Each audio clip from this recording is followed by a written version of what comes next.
Shank 1, j'aimerais faire une chose que je fais chaque fois que j'ai l'occasion de faire une émission comme celle-ci. Ils se faisaient appeler les rois du cool, le Rat Pack. Sur scène, ils étaient intouchables, une fraternité de charme, de fanfaronnade et de charisme naturel, mais la plupart des fans n'ont jamais réalisé que derrière les lumières vives et les smokings, leur lien était teinté de trahison, d'humiliation et d'une blessure qui ne s'est jamais cicatrisée.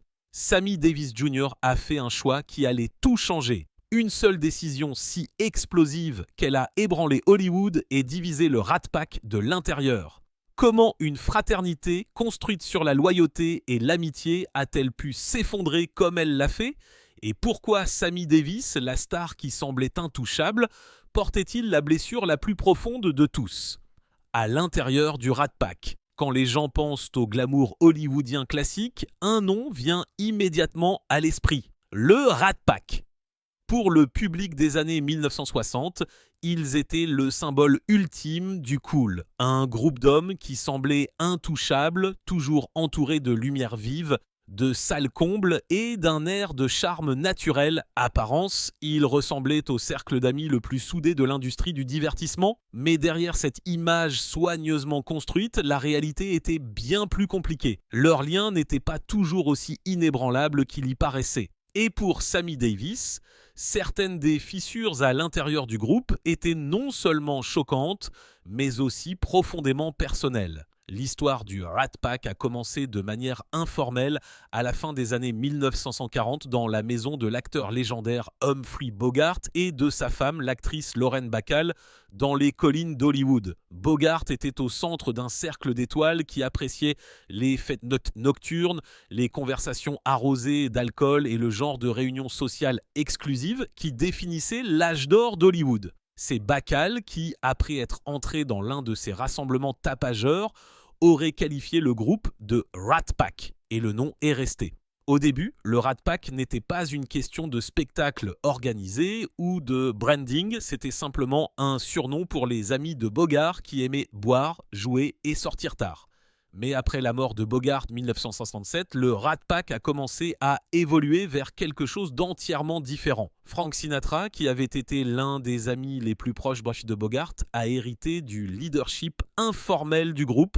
Et au début des années 1960, les membres principaux comprenaient Sinatra, Dean Martin, Sammy Davis Jr., Peter Lawford et Joey Bishop. Ensemble, ils sont devenus un phénomène culturel. Contrairement au rassemblement informel de Bogart, cette nouvelle version du Rat Pack était très visible, avec des carrières et des apparitions délibérément imbriquées. Il n'était pas un groupe officiel avec des contrats ou des adhésions. Mais ils se produisaient ensemble, jouaient ensemble dans des films et se vendaient comme une marque de masculinité dont le public ne pouvait se lasser. L'image était indubitable, costumes élégants, cravates fines et le genre d'assurance tranquille qui définissait une époque. Sur scène, ils semblaient intouchables et leur alchimie semblait spontanée, mais une grande partie était soigneusement élaborée. Chunk 2, beaucoup de leurs insultes ludiques et de leurs réparties rapides étaient répétées à l'avance, conçues pour faire croire au public qu'il assistait à une pure improvisation. Mais réalité, ce que les gens voyaient était une performance d'amitié autant qu'un acte musical ou comique. Le Rat Pack représentait l'idée même de la masculinité. Ils buvaient beaucoup, fumaient sur scène, plaisantaient sans retenue et se comportaient avec une assurance enivrante à regarder. Pour les hommes, ils étaient un modèle à suivre. Pour les femmes, ils étaient irrésistibles.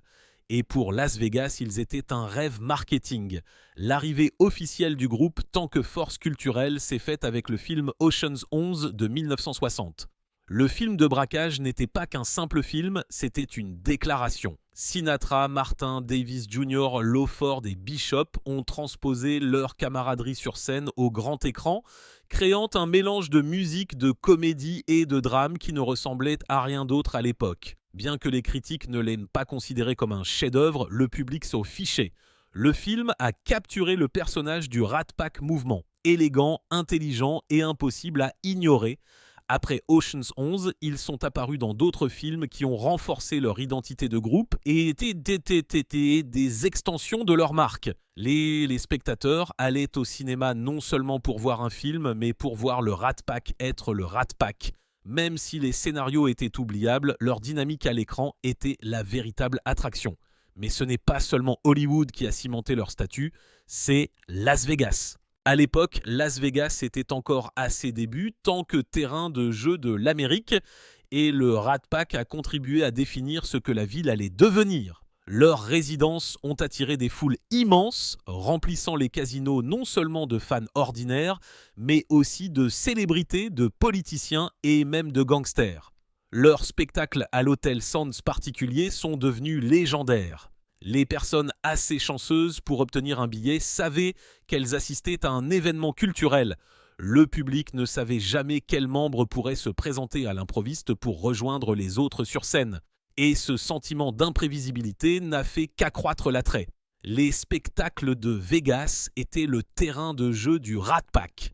La scène est devenue une extension de leur vie sociale où les blagues privées, les plaisanteries ludiques et les beuveries tardives se mélangeaient harmonieusement à la musique. Cette fusion de plaisanterieuses décontractées et de performances de haut niveau était quelque chose que le public n'avait jamais vu auparavant. Cela semblait intime, presque comme si l'on était invité dans le monde privé du groupe et les fans ne pouvaient se lasser. Pour Sammy Davis Jr., faire partie du groupe était à la fois une opportunité et un défi. Tant que l'un des artistes les plus talentueux de sa génération, il a apporté d'immenses compétences au groupe, éblouissant le public par son chant, sa danse et son sens du timing comique. Chunk 3, mais même lorsqu'il se tenait sous les projecteurs avec les autres, il y avait des moments où il ressentait le poids d'être différent, mis à part et pas pleinement accepté. Et malgré tout le glamour, le charme et les rires, il y avait un autre côté que le public ne voyait jamais. L'image d'une fraternité inébranlable cachait des rivalités, des ressentiments et même un dédain pur et simple. Et certaines des fissures à l'intérieur du groupe allaient être plus profondes que quiconque n'aurait pu l'imaginer. Car si le Rat Pack éblouissait le public avec ses costumes, ses cocktails et son cool désinvolte, il menait aussi une vie pleine de vices, d'excès et de contradictions. Ce qui paraissait glamour sur scène était souvent destructeur à huis clos. Les vices sous la surface. Pour le public, ils étaient un groupe d'hommes qui avaient tout pour plaire. Du talent, de l'argent et une fraternité inébranlable. Mais derrière les projecteurs et l'image d'un cool désinvolte se cachaient des dépendances, des controverses et des luttes personnelles qui ont érodé le mythe de la perfection. Dean Martin, connu comme le roi du cool, a bâti son personnage de scène sur un charme décontracté et une consommation infinie d'alcool. Son verre de whisky sur son scène est devenu si emblématique que beaucoup ont supposé qu'il était ivre à chaque représentation. Ce que la plupart des gens ne réalisaient pas, c'est que la routine de scène de Martin se confondait avec sa vie personnelle. Il buvait fait beaucoup hors scène et l'alcool est devenu l'une de ses plus grandes luttes. Martin utilisait l'humour et la musique pour masquer la douleur qu'il portait lui, mais ses proches connaissaient la dure vérité. Derrière son sourire et sa voix douce se cachait un homme qui luttait contre la mélancolie et la perte. Plus tard dans sa vie, surtout après les tragédies personnelles auxquelles il a été confronté, la consommation d'alcool de Martin est devenue plus forte. Et au lieu d'être une blague ou un accessoire, elle est devenue une force destructrice qu'il a repliée sur lui-même. Mais si Dean Martin essayait de cacher ses luttes, les défauts de Frank Sinatra étaient impossibles à manquer. Sinatra était à la fois le cœur et le paratonnerre du Rat Pack. Sa voix et son charisme ont fait de lui l'un des artistes les plus puissants au monde. Mais son tempérament était légendaire. Il pouvait passer du charme à l'explosion un instant, se prenant souvent aux serveurs, aux journalistes ou même aux amis qui le contrariaient. L'amour de Sinatra pour le jeu n'a fait qu'ajouter à l'image. Las Vegas n'était pas seulement une scène pour le Rat Pack, c'était aussi un casino où l'appétit de Sinatra pour le risque s'épanouissait.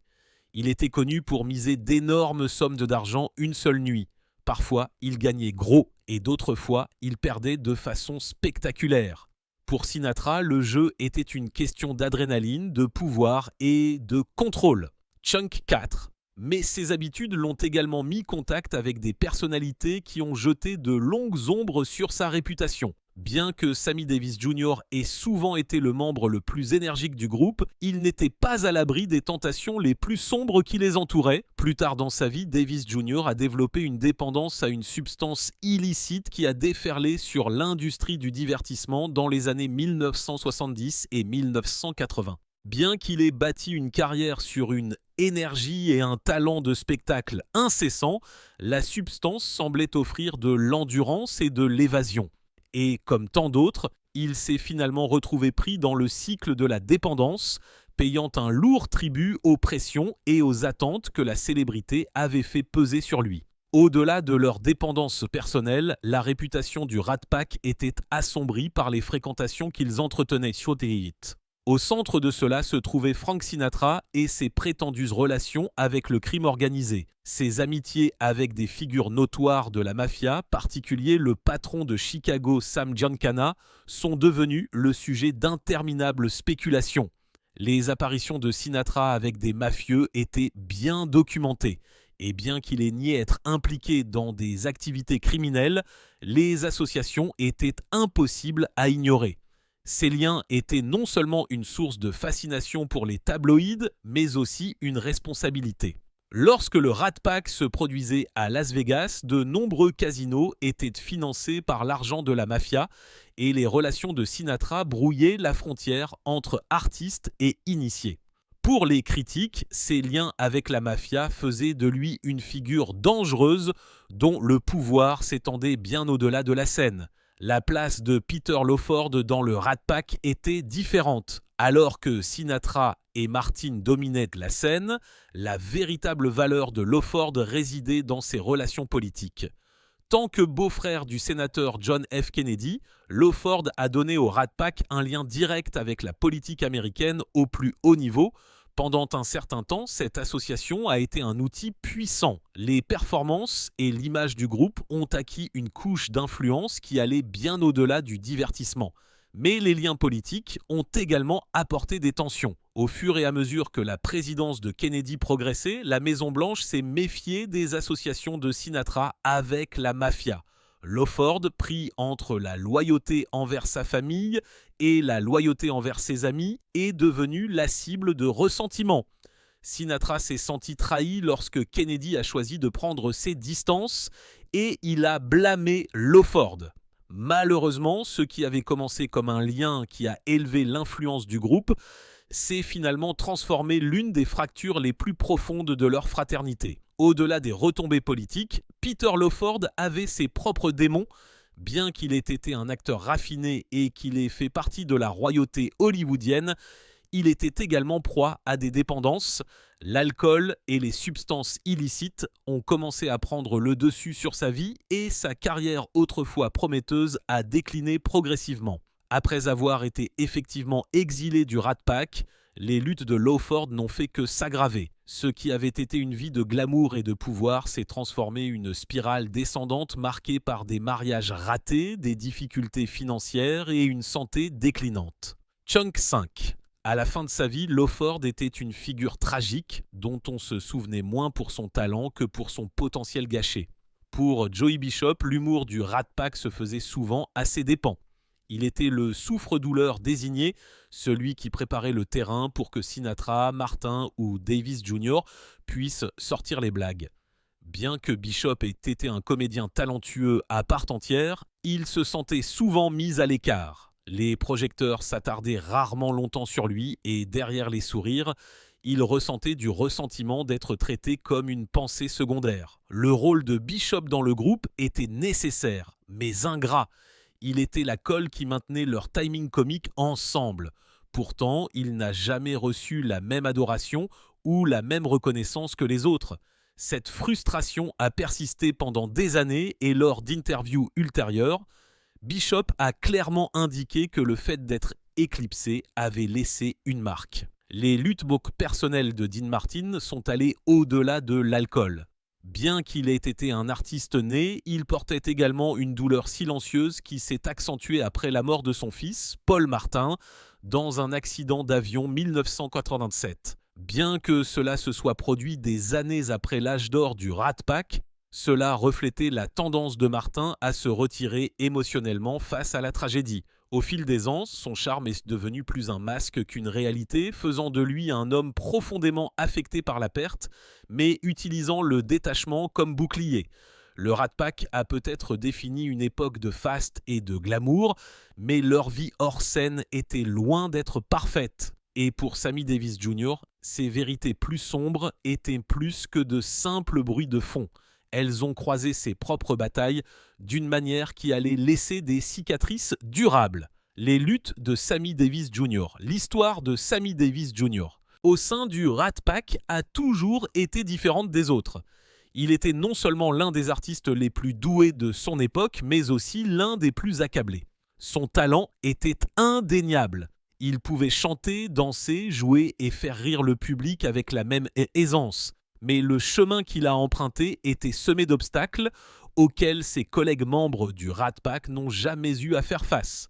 Alors que Sinatra, Martin, Lawford et Bishop jouissaient des privilèges d'être blancs dans l'Amérique du milieu du siècle, Davis Jr. devait se battre chaque jour contre le poids du racisme, des préjugés et de l'examen minutieux d'une société qui n'était pas prête à l'accepter pleinement. Les difficultés de Davis Jr. ont commencé bien avant le Rat Pack.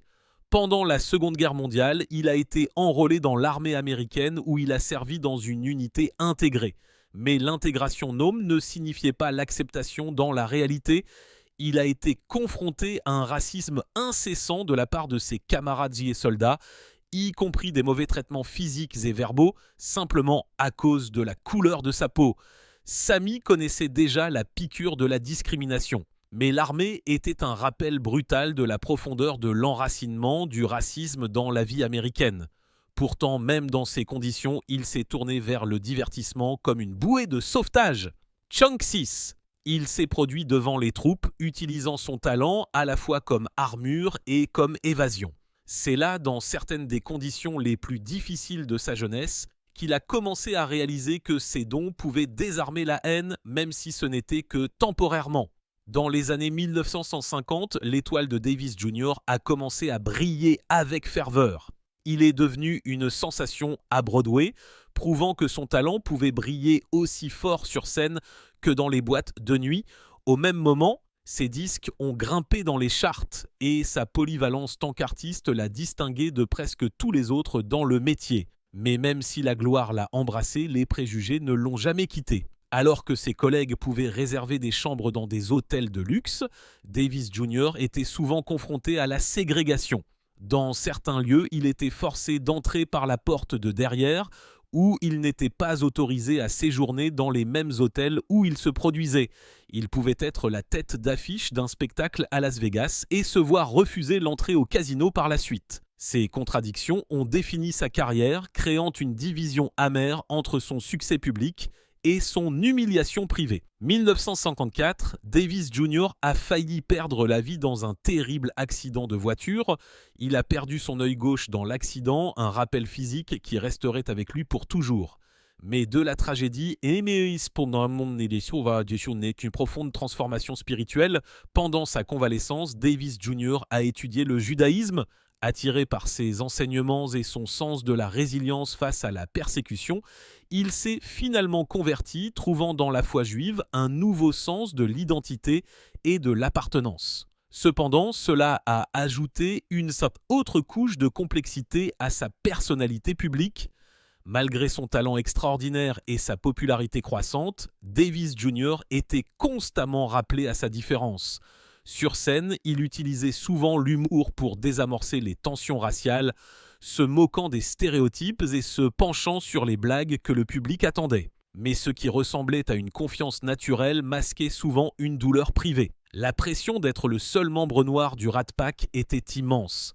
Ses amis plaisantaient souvent avec lui d'une manière qui faisait rire le public, mais pour Davis Jr., les rires étaient souvent profondément blessants.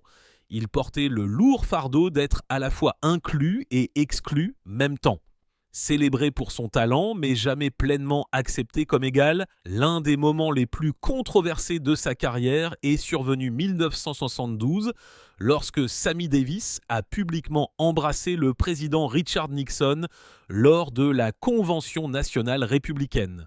Pour de nombreux fans noirs et alliés des droits civiques, cela a été considéré comme un acte impardonnable. Nixon était considéré comme hostile aux droits civiques et le geste de Davis Jr. a aliéné une grande partie de la communauté qu'il avait autrefois admirée.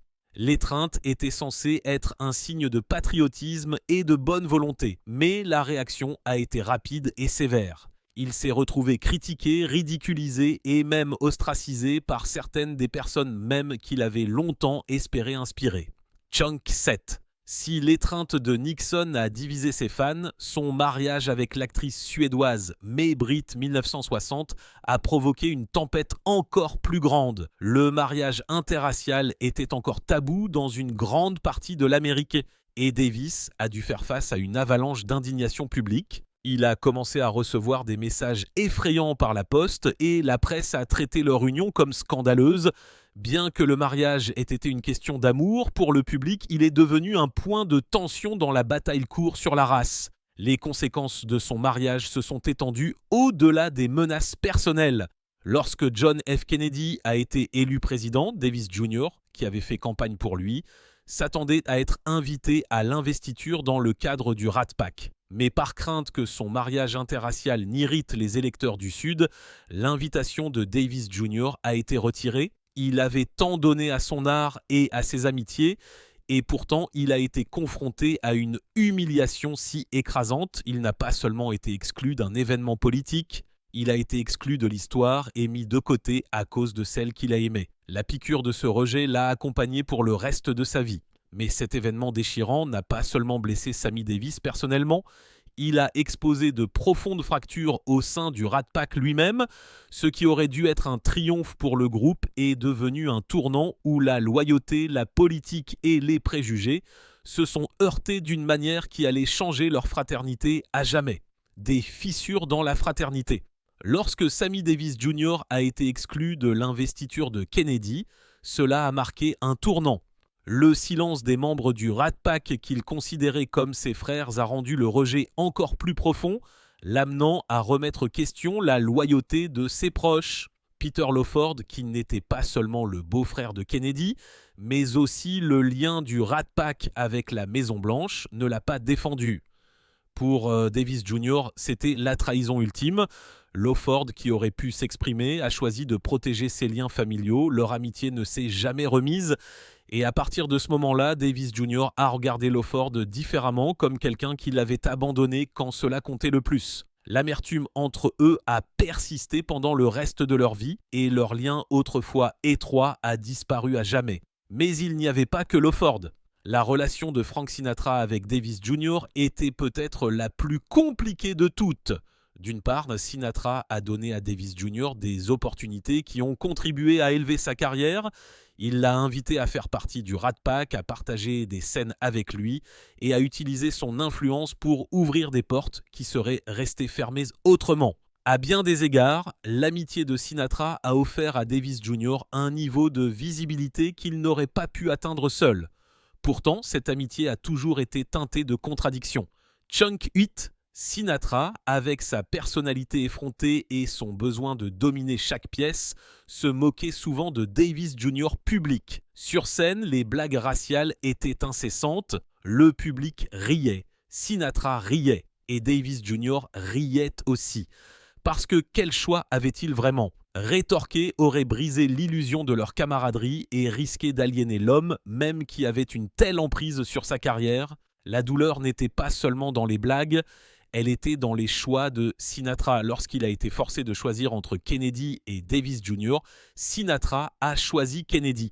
Il s'est adapté, a fait des compromis et est resté loyal aux liens politiques, même si cela signifiait sacrifier la dignité de son ami. C'était une blessure dont Sammy ne s'est jamais remis, car l'homme qu'il avait considéré comme un mentor et un allié s'était rangé du côté du pouvoir plutôt que de l'amitié. Le rôle de Joey Bishop dans les fissures a peut-être semblé plus petit comparé à Lawford et Sinatra, mais ses frustrations ont ajouté à l'instabilité croissante du groupe. Bishop, souvent choisi comme le souffre-douleur dans leur routine comique, s'est heurté créativement à Sinatra plus d'une fois. Ces différends ont débordé sur la dynamique du groupe, créant une tension impossible à ignorer. Et bien que Davis Jr. ait partagé la scène avec Bishop, il n'a jamais ressenti le même lien avec lui qu'avec Martin ou Sinatra. Dean Martin, quant à lui, incarnait un autre type de déception. Il n'a jamais été aussi ouvertement cruel que certains des autres, ni aussi impliqué politiquement que Lawford. Mais son détachement laissait souvent Davis Jr. se sentir isolé. Martin avait la réputation d'être émotionnellement détaché. Il pouvait charmer un public sans effort, mais garder ses vrais sentiments cachés. Et Davis Jr., qui aspirait à une véritable solidarité au sein du groupe, s'est rappelé une fois de plus qu'il était seul, même parmi ses amis.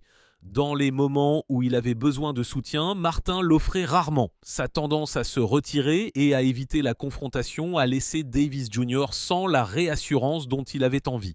Tout cela a créé une réalité douloureuse. Davis Jr. n'a jamais été vraiment accepté comme un égal au sein du Rat Pack. Il était indispensable sur scène parce que son énergie, son talent et sa polyvalence faisaient de lui une star, mais hors scène, il se sentait souvent comme un étranger toléré. Il était célébré pour ce qu'il pouvait faire, pas pour qui il était.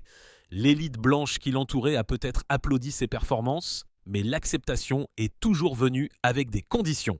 Chunk 9. Les fissures dans le Rat Pack ont révélé les limites d'une fraternité construite sur l'image plutôt que sur une loyauté inconditionnelle. Pour Davis Jr., ces limites sont devenues impossibles à ignorer après le camouflet de Kennedy.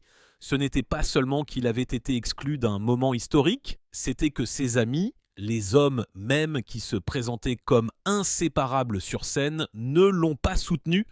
Au fil des ans, ces fractures n'ont fait que s'aggraver. Lawford a sombré davantage dans la dépendance et la disgrâce. Bishop est resté rancunier.